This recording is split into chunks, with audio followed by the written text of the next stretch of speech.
ಬನ್ನಿ ಸ್ನೇಹಿತರೆ, ನಮ್ಮ ನಮಸ್ತೆ ಹಿಂದೂಸ್ತಾನ್ ಹಿಂದಿನ ಎಪಿಸೋಡ್ಗೆ ಎಲ್ಲರಿಗೂ ಸ್ವಾಗತ ಸುಸ್ವಾಗತ.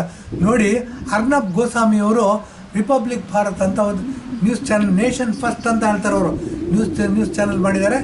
ಅದು ಏಷ್ಯಾದಲ್ಲೇ ಬಿಗ್ಗೆಸ್ಟ್ ನ್ಯೂಸ್ ಚಾನಲ್. ಅದು ಈ BBC ಹೆಂಗಿದೆ, ಮತ್ತು ಅಮೇರಿಕನ್ ಬ್ರಾಡ್ಕಾಸ್ಟಿಂಗ್ ಕಾರ್ಪೊರೇಷನ್ ಇದೆ, ಆಸ್ಟ್ರೇಲಿಯನ್ ಬ್ರಾಡ್ಕಾಸ್ಟಿಂಗ್ ಕಾರ್ಪೊರೇಷನ್ ಏನಿದೆ, ಅದನ್ನೆಲ್ಲದನ್ನು ಬೀಟ್ ಮಾಡ್ತಕ್ಕಂಥ ವ್ಯವಸ್ಥೆ ಇರ್ತಕ್ಕಂಥ ಒಂದು ದೊಡ್ಡ ಸುದ್ದಿ ಸಂಸ್ಥೆನ ಅವ್ರು ಹುಟ್ಟಾಕಿದ್ದಾರೆ.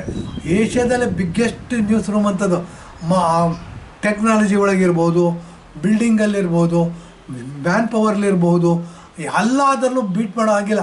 ಅಷ್ಟು ದೊಡ್ಡ ಇದು ಮಾಡಿಬಿಟ್ಟು ಅವರೊಂದು ಸ್ಲೋಗನ್ ಕೊಡ್ತಾರೆ, ಏನು ಒಂದು ನೇಷನ್ ಫಸ್ಟ್ ಅಂತ.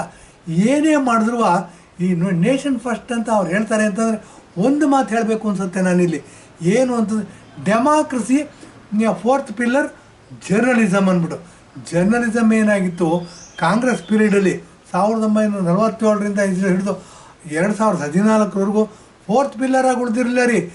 ಏನು ಅಂದರೆ ನಾಯಿ ಇದ್ದಂಗೆ ಬೊಗಳೋರು ಇವರು, ಬಟ್ ಏನು ಬಿಸ್ಕತ್ ಹಾಕ್ಬಿಟ್ಟು ಸುಮ್ಮನೆ ಆಗ್ಬಿಡೋರು. ಈ ಥರ ಇತ್ತು ಜರ್ನಲಿಸಮ್. ಇವಾಗ ಏನಾಗಿದೆ, ಅರ್ನಬ್ ಗೋಸ್ವಾಮಿ ಅವರು ಬಂದು ನೋಡಿ, ಇಡೀ ಜರ್ನಲಿಸಮ್ ಅಂತಂದರೆ ಪ್ರೆಸ್ ಮೀಡಿಯಾ ಇರ್ಬೋದು, TV ಮೀಡಿಯಾ ಇರ್ಬೋದು, ಅವ್ರನ್ನ ಫಾಲೋ ಮಾಡ್ತಾರೆ ಅಂತ ಹೇಳಿದ್ರೆ ತಪ್ಪಾಗಲ್ಲ. ಅವರು ಲೀಡ್ರಾಗಿ ಹೊರಹೊಮ್ತಾ ಇದ್ದಾರೆ.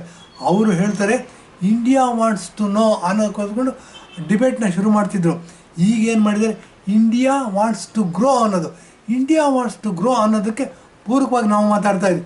ಇವತ್ತು ನೋಡಿ, ನರೇಂದ್ರ ಮೋದಿಯವರು 3ನೇ ಬಾರಿ ಅಧಿಕಾರ ತೊಗೊಂಡಿದ್ದಾರೆ, ಪ್ರಧಾನಮಂತ್ರಿಯಾಗಿ ಪ್ರಮಾಣ ವಚನ ತೊಗೊಂಡಿದ್ದಾರೆ. ನಿರ್ಮಲಾ ಸೀತಾರಾಮನ್ರವರು ಆರ್ಥಿಕ ಮಂತ್ರಿ, ಅವರು 7ನೇ ಬಾರಿ ಬಡ್ಜೆಟನ್ನು ಮಂಡಿಸ್ತಾ ಇದ್ದಾರೆ, ಸತತವಾಗಿ 7ನೇ ಬಾರಿ. ಒಬ್ಬ ಹೆಣ್ಣು ಮಗಳು, ಅತ್ಯಂತ ದೊಡ್ಡ ದೇಶ ಭಾರತ ದೇಶ, 140 ಕೋಟಿ ಜನ ಇರ್ತಕ್ಕಂಥ ಭಾರತ ದೇಶದ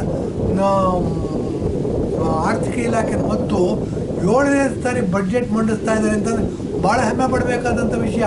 ಮತ್ತು ಆಕೆಯ ಆರ್ಥಿಕ ನೀತಿ ಬಗ್ಗೆ ಯಾರು ಮಾತಾಡೋ ಹಂಗಿಲ್ಲ, ಯಾರು ಮಾತಾಡೋಕ್ಕೆ ಸಾಧ್ಯ ಇಲ್ಲ. ಏನೋ ವಿರೋಧ ಪಕ್ಷದಲ್ಲಿದ್ದಾರೆ, ಸರಿ ಇಲ್ಲ ಅಂತ ಹೇಳ್ಬೋದು, ಅದು ಬೇರೆ ವಿಷಯ. ಈ ಕಡೆ ಕಿವಿಯಿಂದ ಹೋಗಿ ಆ ಕಡೆ ಕಿವಿಗೆ ಬರುತ್ತೆ.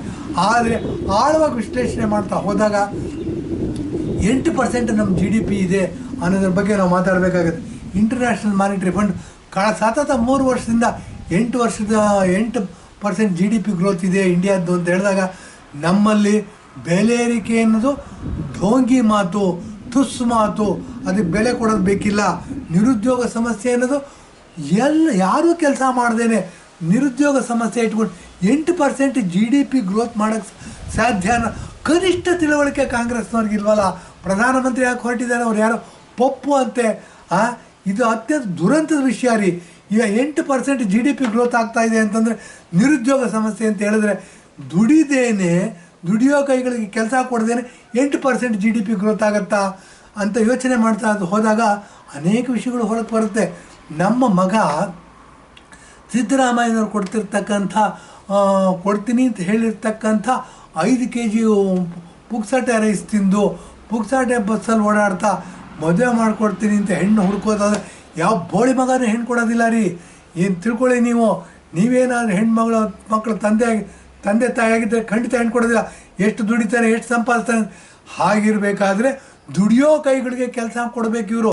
ದುಡಿಯೋ ಕೈಗಳಿಗೆ ಕೆಲಸ ಕೊಡ್ದೇನೆ ಇವರೇನು ಮಾಡ್ತಾರೆ, ಇಡೀ ಕರ್ನಾಟಕವನ್ನು ಭಿಕ್ಷಾಪಾತ್ರೆ ಮಾಡಿಬಿಟ್ಟಿದ್ದಾರೆ. ಬಸವಣ್ಣವ್ರು 12ನೇ ಶತಮಾನದಲ್ಲಿ ಹೇಳಿದ್ರು, ಕಾಯಕವೇ ಕೈಲಾಸ ಅಂತ ಹೇಳಿದ್ರು. ಯಾರು ಕಷ್ಟಪಟ್ಟು ಕೆಲಸ ಮಾಡ್ತಾನೆ ಅವನಿಗೆ ಮಾತ್ರ ಸುಖ ಪಡ್ತಕ್ಕಂಥ ಅಧಿಕಾರ ಇದೆ ಅನ್ನೋದನ್ನು ಇಂಡೈರೆಕ್ಟಾಗಿ ಹೇಳಿದ್ರು. ಇವರೇನು ಮಾಡ್ತಾರೆ, ಎಲೆಕ್ಷನ್ ಟೈಮಲ್ಲಿ ಲಿಂಗಾಯತರು ಓಟ್ ಬೇಕು ಅಂತಂದರೆ ಅಲ್ಲಿ ಜಾಸ್ತಿ ಜನಸಂಖ್ಯೆ ಇರ್ತಕ್ಕಂಥ ಪ್ರದೇಶಗಳಲ್ಲಿ ಕಾಯಕವೇ ಕೈಲಾಸ ಅಂತ ಹೇಳ್ತಾರೆ. ಬಸವಣ್ಣವರು 12ನೇ ಶತಮಾನದಲ್ಲಿ ಹೇಳಿದ್ದಾರೆ ಅಂತ ಹೇಳ್ತಾರೆ. ಆದರೆ ಅಧಿಕಾರ ತಗೊಂಡಾಗ ಇವ್ರು ಮಾಡೋ ಕೆಲಸ ಏನು ಅಂತ ಹೇಳ್ತೀನಿ ಬನ್ನಿ ನೋಡಿ. ಮುಂದಿನ ಜನ್ಮ ಅನ್ನೋದು ಏನಾದರೂ ಇದ್ದರೆ ನಾನು ಮುಸಲ್ಮಾನ್ ಹುಟ್ಟಬೇಕು ಅಂತ ಹೇಳ್ತಾರೆ. ಮತ್ತು ಎಲೆಕ್ಷನ್ ಟೈಮ್ ಬಂದಾಗ ನನ್ನ ಹೆಸರು ರಾಮ ಇದ್ದಾನೆ ಅಂತ ಹೇಳ್ತಾರೆ. ಈ ಥರ ದ್ವಂದ್ವ ನೀತಿ ಅವ್ರಿಗೆ ಕನ್ಫ್ಯೂಷನ್ನು, ತಮ್ಮ ಹೆಸರು ಬಗ್ಗೆ ಕನ್ಫ್ಯೂಷನು, ತಮ್ಮ ಬದುಕಿನ ಬಗ್ಗೆ ಕನ್ಫ್ಯೂಷನು. ಇವರು ದೇಶನ ಮುಂದೆ ತರ್ತೀವಿ ಅಂತ ಹೊರಟಿದ್ದಾರೆ. ಇದಕ್ಕಿಂತ ದೌರ್ಭಾಗ್ಯದ ಸಂಗತಿ ಇನ್ನೊಂದು ಇದೆಯಾ ಅನ್ನೋದು ಪ್ರಶ್ನೆ ಮಾಡಬೇಕಾಗತ್ತೆ. ನಾವೆಂಥ ದಡ್ರು, ಇಂಥವ್ರನ್ನ ಅಧಿಕಾರ ಕೊಟ್ಟಿದ್ದೀವಲ್ಲ ಅಂತ ನಮ್ಮನ್ನೇ ನಾವೇ ಪ್ರಶ್ನೆ ಮಾಡ್ಕೊಳ್ಬೇಕಾದಂಥ ಸಂದರ್ಭ ಬರುತ್ತೆ. ಚುಚ್ಚತ್ತೆ ಮನಸ್ಸಿಗೆ. ಇದು ಎಲ್ಲರೂ ಆಳವಾಗಿ ವಿಶ್ಲೇಷಣೆ ಮಾಡಬೇಕಾದಂಥ ವಿಚಾರ. ಏನು ಅಂದರೆ ಏನೋ ಮಾಡ್ತಾರೆ, ಬಸ್ಸಲ್ಲಿ ಫ್ರೀ ಹೋಗಿ ಬಂದುಬಿಡ್ತೀವಿ ರೀ. ಬಸ್ಸಲ್ಲಿ ಫ್ರೀ ಹೋಗಿ ಎಲ್ಲರೂ ಬಸ್ಸಲ್ಲಿ ಫ್ರೀ ಹೋಗಿ ಪರೀಕ್ಷೆ ಮಾಡಿದ್ರೆ ಬಸ್ ತರೋದಕ್ಕೆ ತಗೊಳೋದಕ್ಕೆ ದುಡ್ಡು ಎಲ್ಲಿದೆ, ಬಸ್ನ ಮೇಂಟೈನ್ ಮಾಡೋಕ್ಕೆ ದುಡ್ಡು ಎಲ್ಲಿದೆ, ಕಂಡಕ್ಟರ್ಗೆ ಸಂಬಳ ಕೊಡೋಕ್ಕೆ ದುಡ್ಡು ಎಲ್ಲಿದೆ, ಡ್ರೈವರ್ಗೆ ದುಡ್ಡು ಎಲ್ಲಿದೆ, ಸಂಬಳ ಕೊಡೋದಕ್ಕೆ ದುಡ್ಡು ಎಲ್ಲಿದೆ, ಟೈರ್ ಪಂಕ್ಚರ್ ಆದರೆ ಹಾಕ್ಸೋಕ್ಕೆ ದುಡ್ಡು ಎಲ್ಲಿದೆ ಅಂತ ಯೋಚನೆ ಮಾಡಬೇಕಾಗುತ್ತೆ. ಇದೆಲ್ಲ ಯೋಚನೆ ಮಾಡಿದಾಗ ಏನಾಗುತ್ತೆ, 8% GDP ಅನ್ನೋದು ನಮಗೆ ಕಣ್ಮುಂದೆ ಬಂದು ಕೂತ್ಕೊಳ್ಳುತ್ತೆ. ಸತತವಾಗಿ 3ನೇ ವರ್ಷ 8% GDP ಇಂಡಿಯಾ ಹೊಂದಿದೆ ಅಂತಂದರೆ ಅದು ನರೇಂದ್ರ ಮೋದಿಯವರು ಪ್ರಧಾನಮಂತ್ರಿ ಆಗಿದ್ದಾರೆ ಅಂತಂದರೆ, ಮತ್ತು ನಮ್ಮ ದೇಶದಲ್ಲಿ ನಿರುದ್ಯೋಗ ಸಮಸ್ಯೆ ಸಾಕಷ್ಟು ನಿವಾರಣೆಯಾಗಿದೆ. ಇದು ಯೋಚನೆ ಮಾಡಬೇಕಾದಂಥ ವಿಚಾರ. ಇಷ್ಟು ಯೋಚನೆ ಮಾಡಿ ನಾವು ಒಂದು ತೀರ್ಮಾನಕ್ಕೆ ಬರಬೇಕು. ಏನು ಅಂತಂದರೆ, ನರೇಂದ್ರ ಮೋದಿ ಅಂತ ದೇಶಭಕ್ತ ಪ್ರಧಾನಮಂತ್ರಿ ಸಾಮಾನ್ಯ ಬಡ ಕುಟುಂಬದಿಂದ ಬಂದಿರತಕ್ಕಂಥ ವ್ಯಕ್ತಿಗನ್ನ ನಾವು ಪ್ರಧಾನಮಂತ್ರಿಯಾಗಿ ಆಯ್ಕೆ ಮಾಡೋದು ನಮ್ಮ ಪೂರ್ವಜನ್ಮದ ಪುಣ್ಯ. ಇವರ ಲೈನ್ನಲ್ಲೇ ಮುಂದೆ ಯೋಚನೆ ಮಾಡ್ತಾ ಹೋದರೆ ಯೋಗಿ ಆದಿತ್ಯನಾಥ್ ಅವರು ಸಿಗ್ತಾರೆ.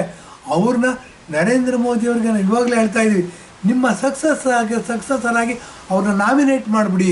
ಯಾಕೆ ಅಂದರೆ ನಮ್ಮದು ಹಿಂದೂ ದೇಶ, ಕಚ್ಚಾಡೋದು ಜಾಸ್ತಿ, ಇಂಡಿಯನ್ ಕ್ರಾಪ್ಸ್ ಅಂತ ಅಂದ್ಬಿಟ್ಟು ಕಥೆಗಳು ಕೇಳಿದ್ವಿ, ಜನಪದ ಕಥೆಗಳು ಚಂದಮಾಮದಲ್ಲಿ. ಆ ಥರ ಆಗೋದು ಬೇಡ. ನರೇಂದ್ರ ಮೋದಿಯವರಿಗೆ ನಮ್ಮದು ನಮಸ್ತೆ ಹಿಂದೂಸ್ತಾನ್ ಮೈಸೂರು, ನಮಸ್ತೆ ಹಿಂದೂಸ್ತಾನ್ ಉದಯ್ ಎಪಿಸೋಡ್ನಿಂದ ಈ ಕರೆ ಕೊಡ್ತಿರೋದೇನು ಅಂತಂದರೆ, ನಿಮ್ಮ ಸಕ್ಸಸ್ಸರು ಯೋಗಿ ಆದಿತ್ಯನಾಥ್ ಅಂದ್ಬಿಟ್ಟು ದಯವಿಟ್ಟು ಡಿಕ್ಲೇರ್ ಮಾಡಿ ಅಂತ ಹೇಳಿ ಎಪಿಸೋಡ್ ಮುಗಿಸ್ತಾ ಇದ್ದೀವಿ. ಧನ್ಯವಾದ, ನಮಸ್ಕಾರ.